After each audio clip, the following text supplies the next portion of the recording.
Good evening. This right here is an American supermarket store shelf filled to the brim with food.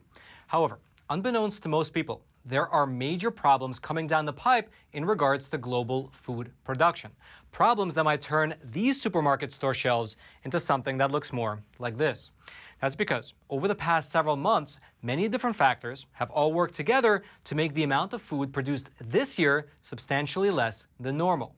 And it goes without saying that food which is not being produced in the year 2022 will not be on our supermarket store shelves in the year 2023. But it gets even deeper than that, because the reality is that within the next year, we are potentially facing an unprecedented worldwide food crisis with, again, the vast majority of the population not even being aware of it. And if you think that might sound too alarmist, well, here was Joe Biden himself just a few months back. With regard to food shortage, yes, we did talk about food shortages. And it's going to be real. The price of these sanctions is not just imposed upon Russia. It's imposed upon an awful lot of countries as well, including European countries and our country as well. And so in order to set the stage for you properly, let's go through the things that we know about the coming food shortages point by point, starting with the drought that America has been experiencing this summer, which has led to a huge decline in production, with, in fact, the American Farm Bureau Federation suggesting that yields could be down by as much as a third compared with last year. Now, that's a third overall. However, if we dig down into some of the specific crops, we find that things like American corn is on track to produce its lowest yield since the drought year of 2012. And even more amazingly, this year's hard red winter wheat crop is expected to be the smallest since the year 1963. Think about that. The smallest wheat crop since the year 1963, back when America had a population of only 182 million people. Which then brings us to the next point, the fact that in the Sacramento River Valley of California, the rice harvest is expected to be half of what it would be in a normal year. Specifically, according to the California Rice Commission, out of the 500,000 acres that are normally produced, only 250,000 acres will be harvested this year. Think about that. That's quite literally a 50% reduction in the amount of rice that will be produced this year. And the reason for this drastic drop is the lack of water that farmers have at their disposal. And to give you an example of how drastic these water cuts actually are, Mr. Kurt Richter, who's a fourth-generation farmer, as well as the vice president of Richter Farms, which is again in the Sacramento River Valley over in California, he recently told a local media that, quote, he keeps a meter on the ranch to monitor how much water he uses on his crops, water that's allocated from the Federal Bureau of Reclamation. He said a normal low year for him would be a 75% water supply. This year, for his part of the valley, it was an 18% water supply. However, it's worth mentioning that not all of these water cuts are due to drought, but instead, what appears to be happening over in California is that environmentalist groups have diverted an extraordinary amount of water to protect certain species of fish that they have designated as being quote-unquote endangered. Although whether they are endangered or not is not exactly clear. What is clear, though, is that the state bureaucrats are denying water for farming and diverting it to the ocean. On a side note, I was actually in California over the last several days talking to the farmers out there about exactly this problem, and I'll go into much broader detail about it in a future episode.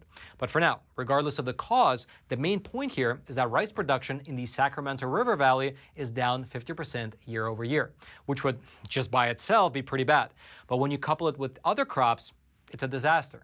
For instance, due to these water shortages, many crops are having to compete for an increasingly limited supply of water, leading many farmers to make, you can say, tough decisions. Here's, for instance, what one farmer over in California said regarding his tomato crop. Quote, even the river water has been cut back. Other crops are competing for that same water, other crops that have better returns.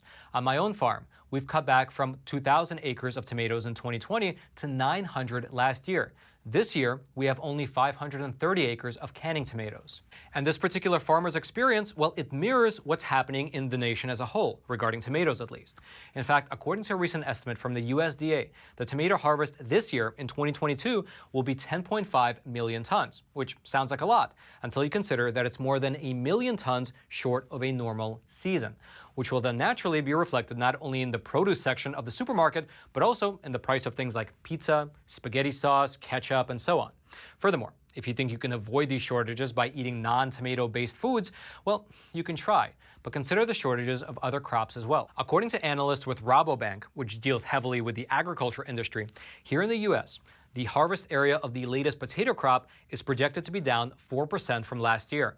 And just for your reference, last year's crop was already the lowest in a decade. Their analysts also found that the year-to-year shipments of carrots is down 45%, shipments of sweet corn is down 20%, sweet potatoes are down 13%, celery is down 11%, and according to the USDA, total peach production was down 15% from last year.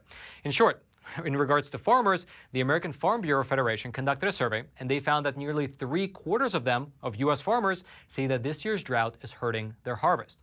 And again, you have to keep in mind that the agriculture business is cyclical, meaning that as a consumer, while you might not feel a poor harvest right away in your supermarket store shelves, you will likely feel it next year. However, you might say, okay, if there's not enough vegetables, or if vegetables get too expensive, that's a problem, but I can avoid it by just switching to eating more meat. And in theory, that is a solution, but it probably won't work, because this lack of water is hurting the cattle industry just as much, and will very likely lead to both massively increased prices as well as actual shortages of beef within the next year. And in terms of why this is, well, according to Ms. Sarah Little, who's the spokeswoman for the North American Meat Institute, she explained it this way in an interview with MSN, quote, "When weather is dry and hot, there's not enough natural feed to go around.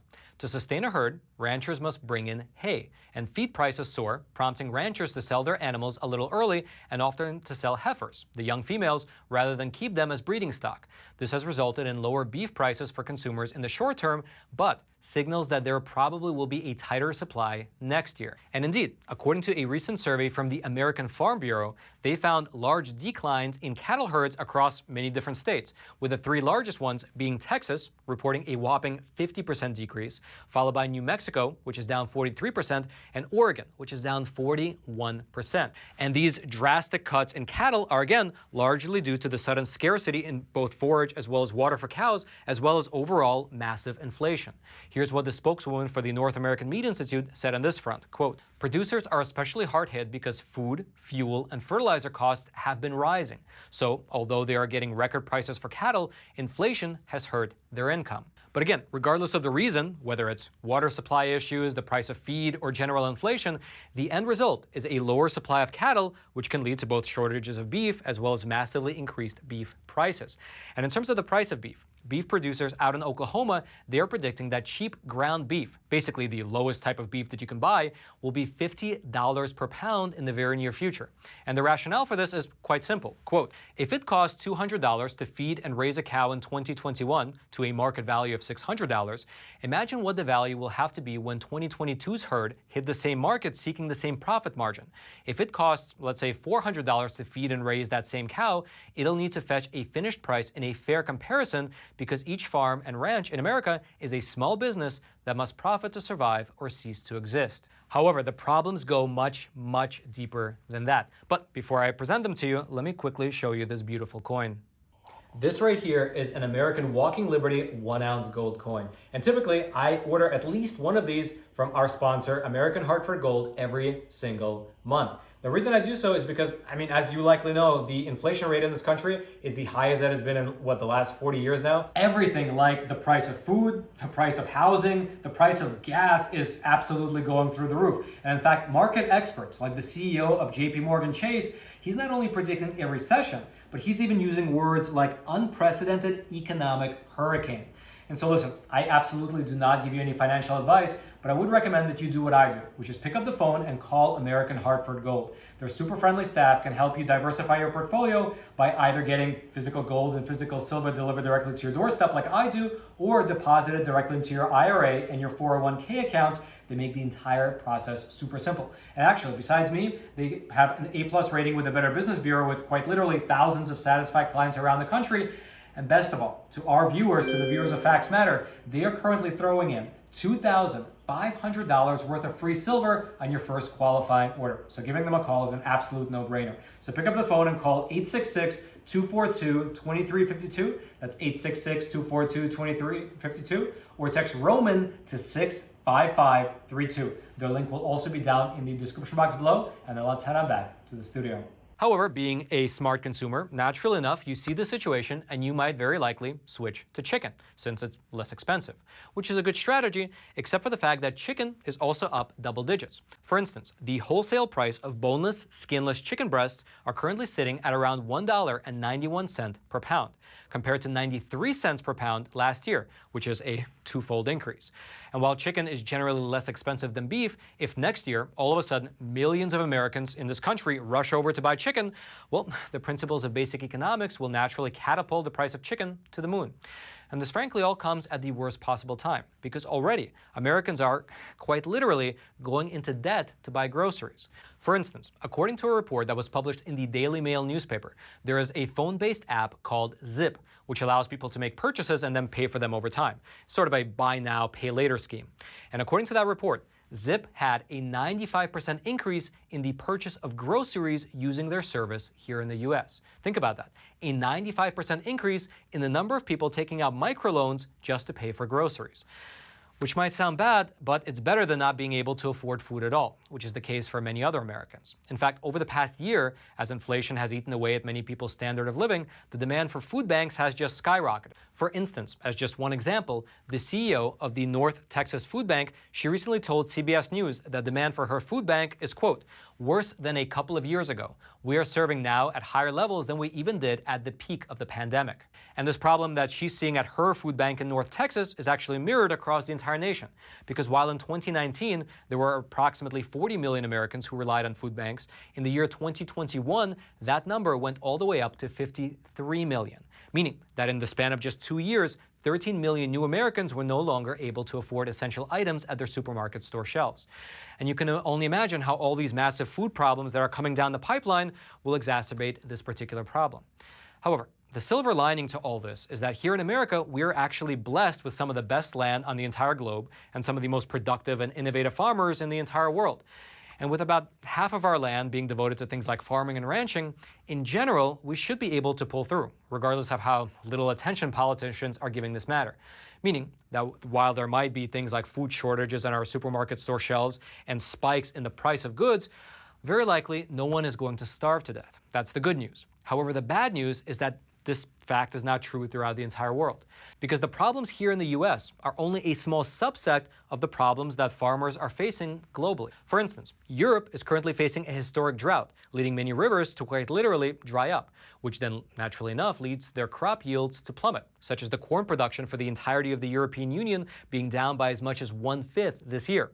France is bracing for crop losses of as much as 35%. In the UK and some parts of Germany, that number might be as high as 50%. Agriculture production in Somalia will be down by about 80% this year. In Eastern Africa, their non-stop droughts have already resulted in the deaths of at least 7 million animals.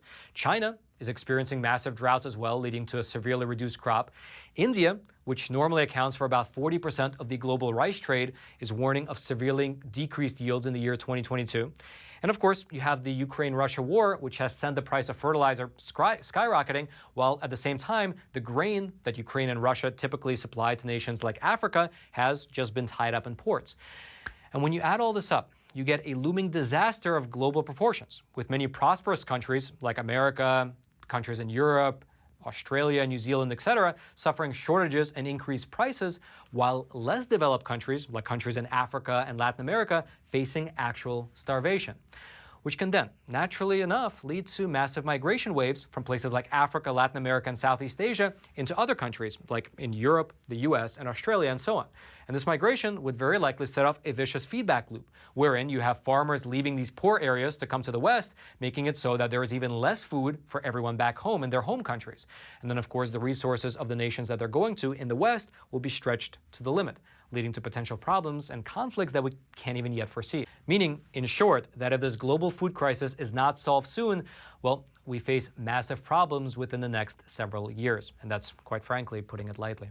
If you'd like to go deeper into this story, I'll throw all my research links down into the description box below this video so you can comb through them for yourself. And also, I'd like to give a big shout out to two people. Mr. Michael Snyder, who runs a blog called The Economic Collapse, and he put a lot of this research together, as well as Mr. Eric Schumacher, who also helped quite a bit with the research for today's episode. And now lastly, I'd like to mention that over the last several months, my team and I have been traveling across the globe. We've gone to the Netherlands to speak with farmers there.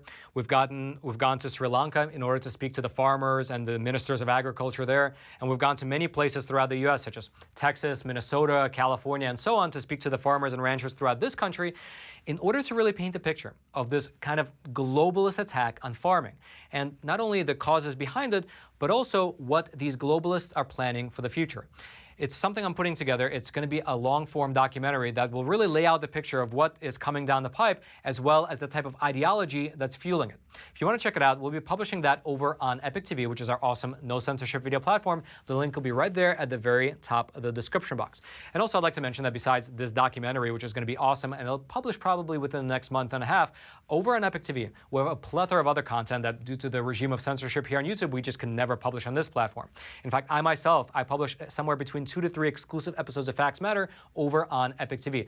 Episodes that we just cannot publish here on YouTube. Again, just because, not necessarily because they're not true, because they are. Of course, our show is very fact-based, but just because the algorithm here on this platform just picks up certain keywords, and if they don't like a certain keyword, well, they just block that episode. In fact, we had an episode 2 or 3 episodes ago here on YouTube where we interviewed 2 members of Congress about January 6 prisoners. I think there's nothing more relevant than that and nothing more newsworthy. However, YouTube decided to age restrict it, meaning if you want to watch that episode, you have to click on it, confirm your age, confirm that you want to watch it, and only then will the episode play. That's what I call soft censorship. And so if you want to sort of escape this regime of censorship and check out all the awesome content that we have, well, the link will be right there at the very top of the description box. I hope you check it out. And then until next time, I'm your host, Roman from the Epoch Times. Stay informed, and most importantly, stay free.